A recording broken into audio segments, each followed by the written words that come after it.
Hi, it's hot up here today at Yosemite.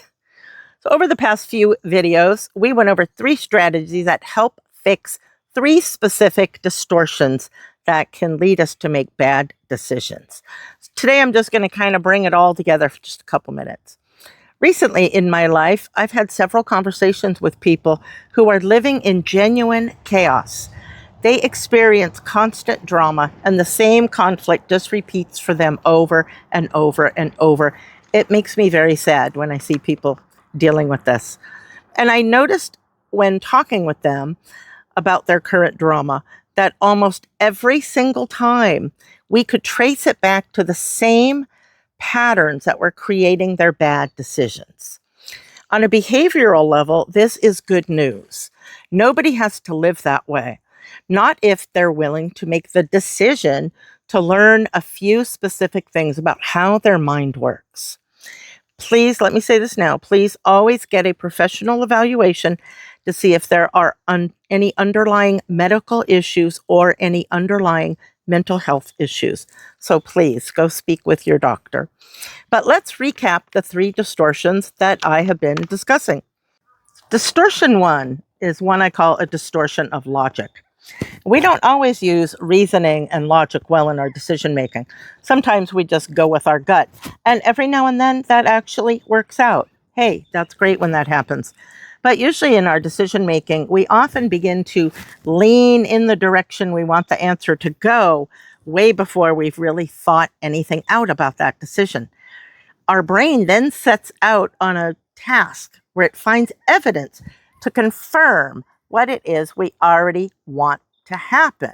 Psychologists call this confirmation bias, and we all engage in it. We all do. The issue with confirmation bias is what if, just what if, what we really want to happen or the way we want our decision to go isn't really the best choice for us. That's the issue right there. There is a strategy that can help fix confirmation bias. It's called asking the opposite question. And before you commit to your decision, we ask you to deliberately argue the other side. If you're convinced that you should maybe stay in a draining relationship, force yourself to build the strongest case for leaving. So this habit of looking at the opposite of what you're thinking helps interrupt confirmation bias before it gets to run the show. So distortion 2 is one of time. We often decide as if the present moment is all that there is, and it's all that matters. And a choice that feels good right now can set off a chain reaction that we never bother to trace into the future. The fix for this present bias is called futurizing. We project our options 1 year, 3 years, 5 years into the future. Don't just ask what happens next, but ask what happens as you project your decision out ahead of you. You're looking to see what future your future self wants to live in. Futurizing doesn't predict exactly what will happen, but it does begin to kind of open up and show you the consequences and maybe the domino effects where your current decision might lead. Distortion 3 is one I call a distortion of perspective, and it's largely brought about by letting our emotions run the show. We are the only person on earth who cannot see our own situation clearly because we're standing inside of it, and our emotions can cloud our clarity. The fix for this is called the third person strategy. Picture someone else, a friend, a stranger, standing in the exact same situation, and ask what you would tell them. Put on your advisor hat and advise them, and then translate that advice back to yourself.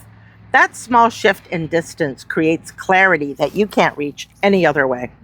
So we had 3 distortions: logic, time, and perspective. And we had 3 strategies to address them: asking the opposite question, futurizing, and the third person strategy. Notice how each one of these fixes is something you do in the moment, right before a decision. And these strategies really work. I've used them for over 25 years in the classroom and in my own life. And I want to acknowledge that these strategies are tools, and tools only work if they are used. Some people learn these 3 strategies and start using them immediately. Others hear the same information and nothing changes. Same tools, different results. Why does that happen, though?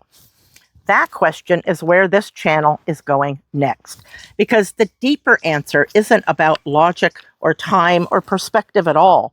It's about something underneath all three: how self-aware we actually are, how mature our thinking has become, and whether or not we have developed the wisdom to use what we already know. In the next several videos, that's where we're going to be headed. We're going to be delving into self-awareness, maturity, and wisdom. And I'm really looking forward to taking this journey with you. And I hope you will please comment so that we can begin to create a dialogue. I would love to hear from all of you what you think about these topics. Also, my whole system for decision making is available on Udemy. It's a 3-strategy system called 3 Simple Strategies for Better Decisions. It walks through all of these strategies in detail with worksheets and exercises for each one. So you're not just watching, you're actually practicing.